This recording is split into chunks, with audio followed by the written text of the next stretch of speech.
Olá, meu nome é Marcelo, eu sou psicólogo de formação e trabalho na Fundação desde 2017 por intermédio do concurso para analista de treinamento e desenvolvimento do Centro de Capacitação e Desenvolvimento Humano, o CECAD. Durante este período, eu trabalhei também na coordenação do CAPS Boa Vista. Em relação à minha trajetória profissional, eu tenho experiência em diversos CAPs de diferentes modalidades. Então, eu trabalhei em CAPS 3, CAPS 2, CAPS da região metropolitana, CAPS infantil. E sobre a parte acadêmica, eu desenvolvi sempre estudos voltados à área da saúde mental. Então, eu sou psicólogo de formação e tenho uma especialização em educação especial e inclusiva e também um mestrado na área de psicologia clínica. O tema desta aula será a Política Nacional de Humanização. Em relação à temática desta aula, é importante que a gente se atente ao contexto que gerou a criação dessa política nacional. Então, vamos pensar lá em 2003, ou mesmo para os dias de hoje, como fica incoerente você falar sobre humanização em serviços de saúde, porque você parte do princípio que a humanização é a parte base de qualquer sistema de saúde.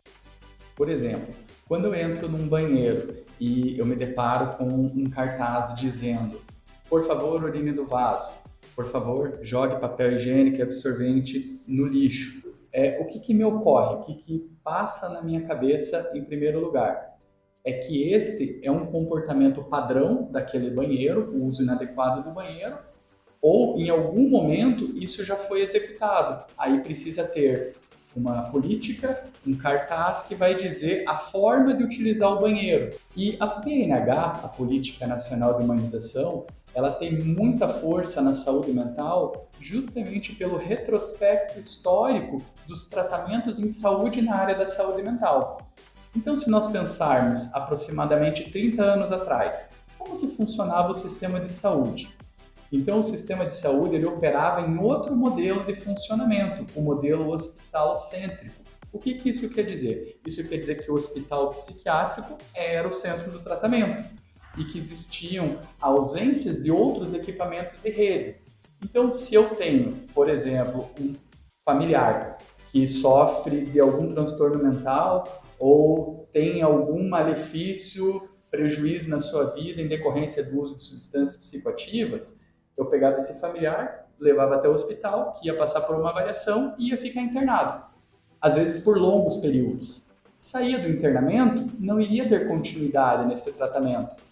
Ia novamente esse caso agudizar para que eu pudesse novamente seguir esta linha de condução mesmo, né? Então, às vezes as pessoas passavam longos períodos internadas num hospital psiquiátrico que não tinha como estruturação do serviço oferecer o cuidado, mas sim um modelo focado na cura. Como é que funciona hoje? Então, o nosso sistema de saúde ele está organizado em redes. E quando a gente fala dentro da área da saúde mental, a gente está falando da rede de atenção psicossocial. E que tem no CAPS somente um dos equipamentos que oferecem o cuidado às pessoas que estão com algum transtorno mental ou sofrimento em decorrência do uso de substâncias psicoativas. A porta de entrada deste novo modelo de atenção de saúde, na verdade a gente não conta com uma porta de entrada, mas com portas de entrada na rede de atenção à saúde. Podemos citar a principal porta de entrada, como as unidades básicas de saúde, que tem como a sua expertise o conhecimento do território, entendendo o território nos seus conceitos mais amplos. Um outro aspecto que altera este modelo de atenção à saúde mental está relacionado à regulação da porta de entrada. Não se entende que tirar o indivíduo da sociedade e tratá-lo ou ajustá-lo socialmente para devolvê-lo para a sociedade curado, não se entende que isso seja adequado. Então, os equipamentos que compõem a rede de atenção psicossocial, eles são equipamentos comunitários, ou seja, eles estão próximos das relações que fazem sentido para aquele indivíduo. E existe o hospital psiquiátrico, tendo em vista que o hospital psiquiátrico ele tira a pessoa do seu convívio familiar e social para oferecer intervenções de tratamento? Sim, não só existe, como o hospital ainda é um ponto muito importante dentro da rede de atenção psicossocial. E quando nós trabalhamos com a PNH, Política Nacional de Humanização, é interessante que, além do que a gente já viu anteriormente, que seria o contexto histórico da sua criação ou da discussão que gerou a criação desta política, é interessante que a gente entenda quais são os objetivos desta política. E a gente pode acessá-la quantas vezes achar necessário na nossa prática diária. E quais são os objetivos? Vamos trabalhar com o primeiro deles, que talvez seja o mais importante: efetivar os princípios do SUS. Veja, qual é a delicadeza disso? Porque o SUS foi criado muito antes desta política, foi criado lá em 1990 e já surge com um arcabouço legal de princípios doutrinários, que são aqueles princípios que eles não podem ser alterados. E tem que editar uma política em 2003 para efetivar um princípio que é legal desde 1990. Então, nós retomamos ao conceito histórico da criação dessa política, o quanto ela nasce num terreno delicado dentro da saúde, em especial na saúde mental. Outro aspecto interessante ainda dentro desse objetivo é que esta política ela segue um tripé de orientações clínicas, políticas e éticas. E este tripé, ele atravessa o cuidado em saúde mental, direcionando as práticas de humanização dentro dos serviços de saúde. E é importante destacar que esta política, ela também surge para ressaltar práticas de gestão e de cuidado que são desenvolvidas nos mais diversos equipamentos de saúde. E também ela implementa processos de avaliação e monitoramento. Porque como eu vou saber se uma prática de cuidado ou uma prática de gestão que são desenvolvidas num serviço dentro do Distrito Sanitário do Boa Vista, na cidade de Curitiba, capital do Paraná, são efetivos? E se são efetivos, essas práticas, tanto de gestão quanto de cuidado, elas podem ser replicadas para o CAPS de Manaus ou para o CAPS da região metropolitana de Curitiba? Não sei. Ninguém tem como saber se a gente não tiver implementado práticas de avaliação e de compartilhamento destas ações, tanto na área de gestão quanto na área de cuidado. E agora, a partir deste momento, nós entramos realmente na alma desta política, na essência que gerou toda a criação dessa política, que são os 6 pontos-chave que direcionam o trabalho de humanização e de cuidado nos serviços de saúde. O primeiro ponto-chave, e que não só é o primeiro por si só, mas é porque ele tem uma importância muito grande dentro do trabalho de humanização, é o acolhimento. Aí a gente pensa, nossa, acolhimento, isso é tão comum na nossa prática? O acolhimento veio dessa política, né? E por que na UPA não faz acolhimento? Por que na UPA faz Manchester, né? São modalidades de serviços diferentes, mas isso não quer dizer que não se faz o acolhimento em outros serviços de saúde. E mais importante do que isso é a gente saber diferenciar o que é o acolhimento, procedimento técnico, BPAI, e o que é o acolhimento, o ato de acolher este usuário. Porque quando este usuário ou o familiar que acompanha este usuário estão chegando no serviço de saúde mental, talvez seja a primeira vez que eles estejam chegando. O ato de você conseguir ser acolhedor e observar todos os aspectos que envolvem esse cuidado que nós vamos oferecer para este usuário, para este familiar, pode e fará grande diferença em toda a situação, todo o manejo do cuidado que vem na sequência. Porque se esse usuário chegou no CAPS, é porque ele está em sofrimento. Porque ninguém chega lá para dizer assim, eu estou tão feliz, estou tão contente que eu vim compartilhar essa alegria, esse contentamento com vocês, profissionais de CAPS. Ninguém vai chegar nessa condição. O que pode acontecer é uma pessoa passar pelo ato de acolhimento, ser acolhida de forma adequada, conforme diz a Política Nacional de Humanização, e ela não ser inserida no serviço. Por quê? Porque a atenção secundária, aonde está o CAPS, talvez não seja o ponto da rede com a complexidade adequada para atender aquele caso. Um outro ponto-chave que direciona o trabalho de humanização nos serviços de saúde, não menos importante do que o acolhimento, é a gestão participativa e coparticipativa. E aonde que isso se encaixa dentro da nossa rotina diária? A gente pode pensar, por exemplo, na lógica de construção do projeto terapêutico singular, que será trabalhado em outro módulo, juntamente com vocês, mas o PTS, como é conhecido o projeto terapêutico, quando ele é executado conforme diz a teoria, o usuário ele participa da construção e o familiar também, eles participam da construção deste plano. Ou seja, se desenvolve uma gestão participativa deste usuário no seu processo de tratamento. Existem diversos outros espaços que nós vivenciamos na nossa prática diária em serviços de saúde mental, e que estão presentes a gestão participativa e coparticipativa. Posso citar como exemplo a Assembleia dos Usuários, em que eles participam de tomadas de decisões no que diz respeito ao que eles podem tomar decisões. Decisões técnicas cabem à equipe técnica. E como é que a equipe técnica se organiza dentro deste ponto-chave? As reuniões de equipe de referência ou de mini-equipe, onde são discutidos aspectos técnicos das diferentes perspectivas profissionais em relação ao cuidado oferecido ao mesmo caso. E entendendo que quando eu participo de um processo decisório ou eu participo como um coparticipante de um processo decisório, eu tenho uma tendência a me responsabilizar mais sobre isso, a gente chega no terceiro ponto-chave, que direciona o trabalho de humanização no serviço de saúde, que é a terminologia, paciente versus usuário. Então, o paciente, ele recebe pacientemente as ações do outro, as ações dos técnicos em saúde.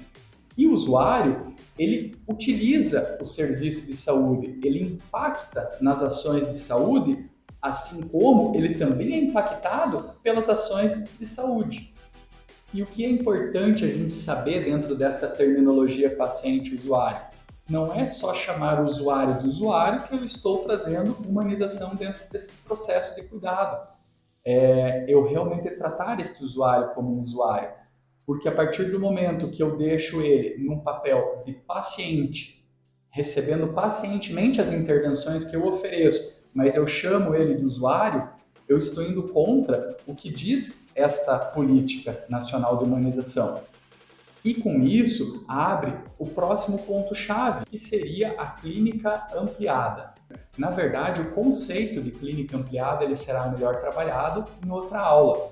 Mas é importante a gente ter a noção que essa política embute ela traz à tona esse conceito de clínica ampliada e que vai utilizar não só os recursos internos dentro de um serviço, mas ela vai utilizar também os recursos comunitários. E o que são recursos comunitários?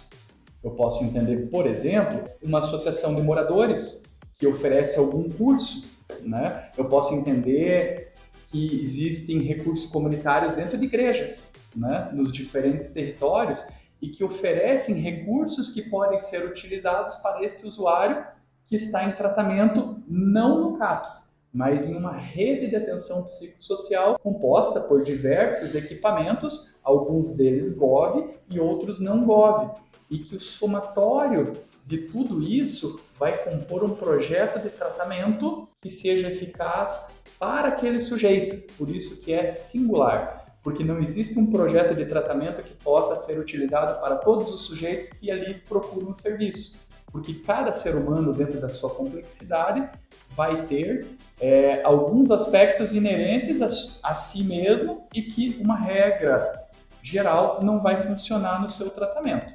E com isso nós chegamos no quinto ponto-chave que direciona o trabalho de humanização nos serviços de saúde, que é a valorização do trabalhador. E este ponto, por si só, ele é muito delicado. Por quê?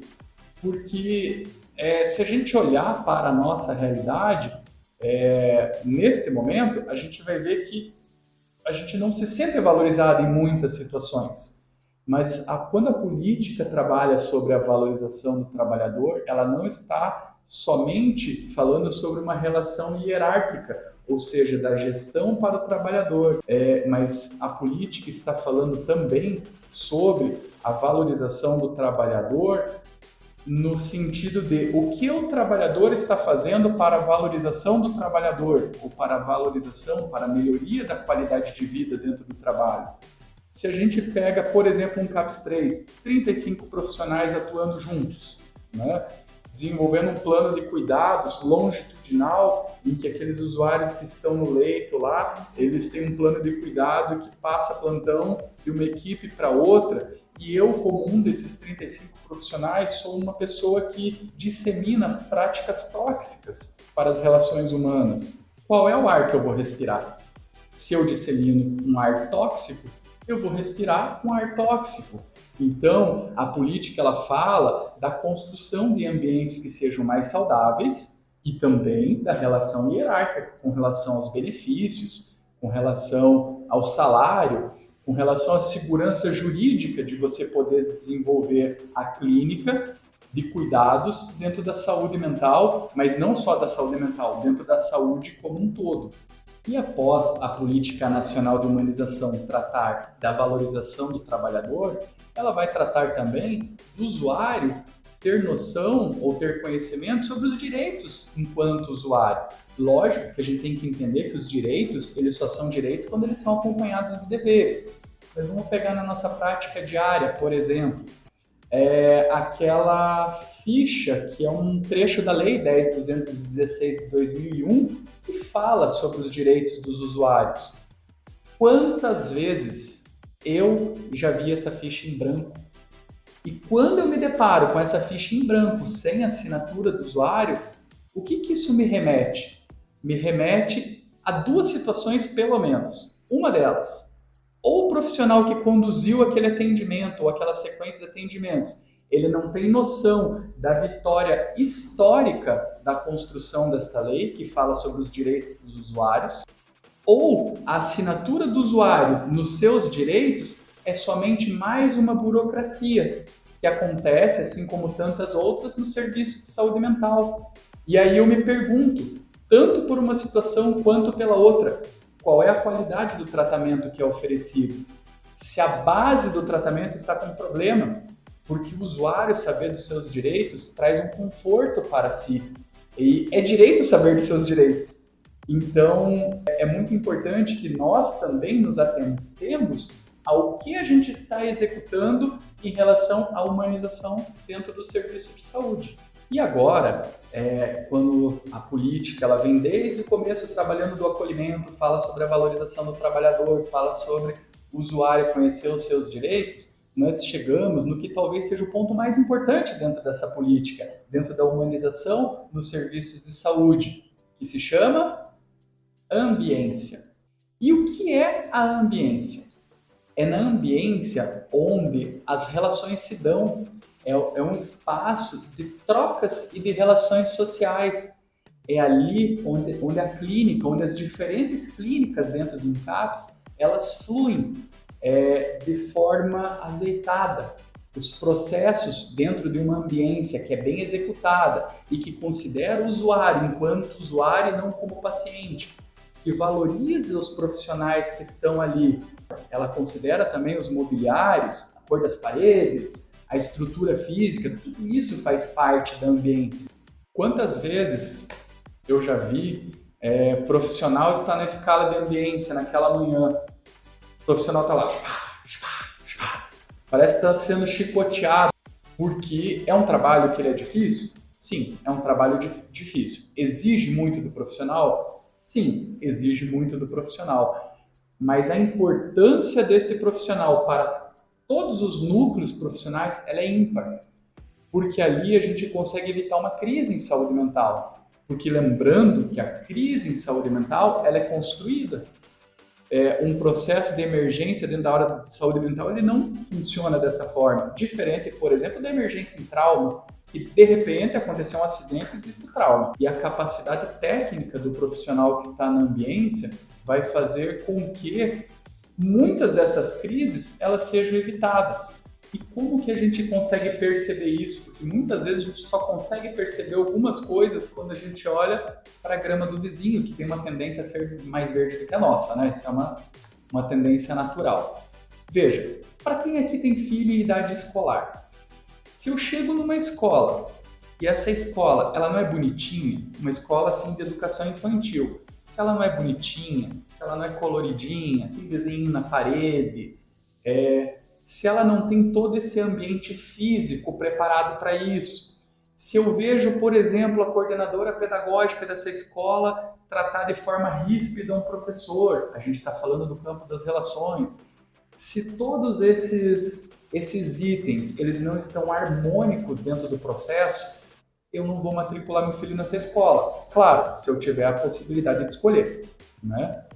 E aí, isso me remete a uma seguinte fala. Qual é o ambiente que tem que ser criado, tanto dentro das relações humanas, quanto dentro do mobiliário, que vai fazer com que aquela pessoa que chegou talvez no seu pior dia da vida, que ela vai se sentir mais acolhida, que ela vai se sentir mais confiante, porque geralmente quando a pessoa vai chegar num primeiro momento, ela vai falar com pessoas estranhas. Eu não posso ter um ambiente em sofrimento. E o responsável pelo ambiente somos nós, profissionais. Assim, a gente chega ao final desta aula curta, mas são diversos os materiais que estão sendo disponibilizados para vocês se aprofundarem. Mas mais importante do que qualquer material teórico são as reflexões para a nossa prática. Isso é o que eu gostaria de deixar mensagem, o quanto eu estou sendo terapêutico para os meus pacientes, o quanto que o ambiente no qual eu trabalho está sendo terapêutico para os meus pacientes ou para os usuários que recebem cuidado naquele ambiente. E o quanto que este ambiente está proporcionando qualidade de vida para mim enquanto profissional, porque é um círculo virtuoso. Quanto mais eu consigo auxiliar, mais oferecer cuidado de qualidade, melhor eu fico.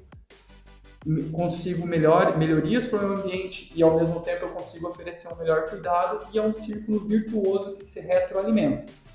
E com isso, eu me despeço e deixo vocês agora com a psicóloga Roberta, que vai trabalhar no próximo módulo com vocês sobre o PTS e a clínica ampliada.